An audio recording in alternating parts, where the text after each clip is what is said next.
Whilst How to Train Your Dragon: The Hidden World is the third film in the franchise, in many ways it feels like a first outing, with many aspects of the series being revitalized in interesting and enjoyable ways. There's a lot to unpack for fans of the franchise, and throughout this video I'll be breaking down everything that you need to know about the movie and its ending. There will be heavy spoilers here in regards to the film, so if you don't want to know anything about How to Train Your Dragon 3, then I highly suggest that you turn off now. Don't forget to stick around until the end to hear my thoughts on the movie as well as what I took from the film. With that out the way, I'm Definition and welcome to the channel where I watch it so you don't have to.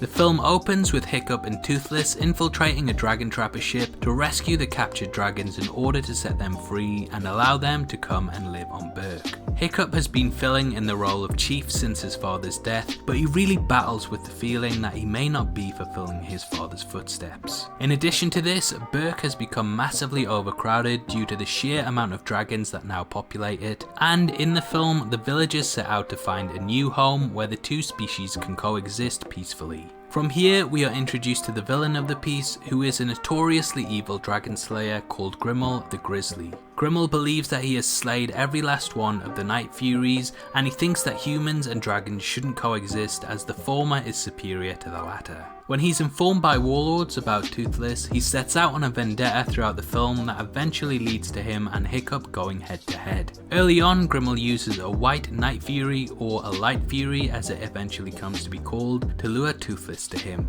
The dragons fall in love and the Light Fury helps Toothless to tap into his hidden potential, as well as leading him to a world of hidden dragons. Unfortunately, Grimmel finds the villagers and captures Toothless, Light Fury and the other dragons. Grimmel brings the dragons to the warlords but tells them that he plans to kill Toothless for himself. Luckily, the heroes dive in to the rescue and manage to steer the dragon trapper ships into each other, causing them to sink. Hiccup and Grimmel take to the skies, with the former attempting to free the Light Fury, and with her and Toothless's help, Hiccup is able to send Grimmel to a watery grave. With the Berkians winning the day, they go to celebrate their victory, but it's at this point that Hiccup realizes that it's time to let Toothless go. This is the real conclusion of the trilogy, with the two realizing that though they love each other, it's time to allow one another to go and be with their own people.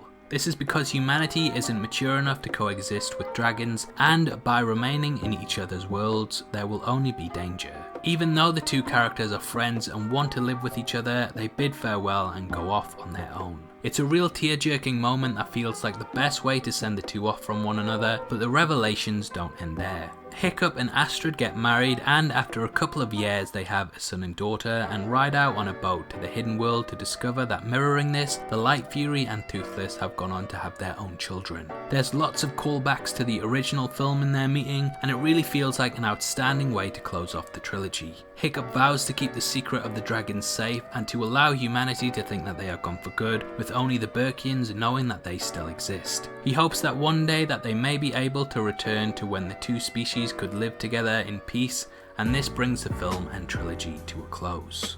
And now onto my review.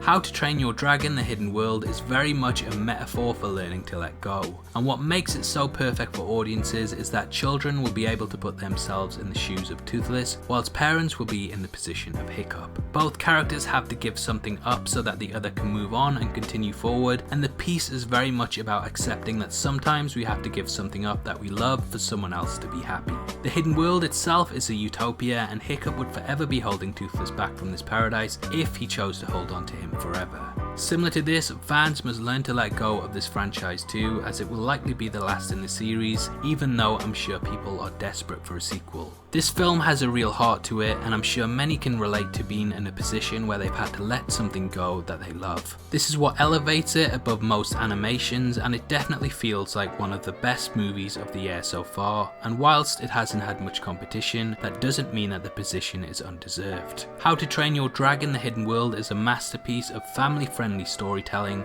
with many morals and metaphors that can easily apply to modern life. It continues and concludes this excellent trilogy and is enjoyable from start to finish because of this.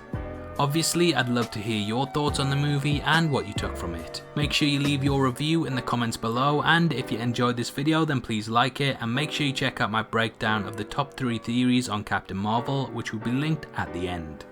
This is a channel for people who are mad into movies, so if that's the kind of thing you like, hit subscribe. Thanks again for taking the time to watch this. I've been Definition, you've been the best, and I'll see you next time. Take care, peace.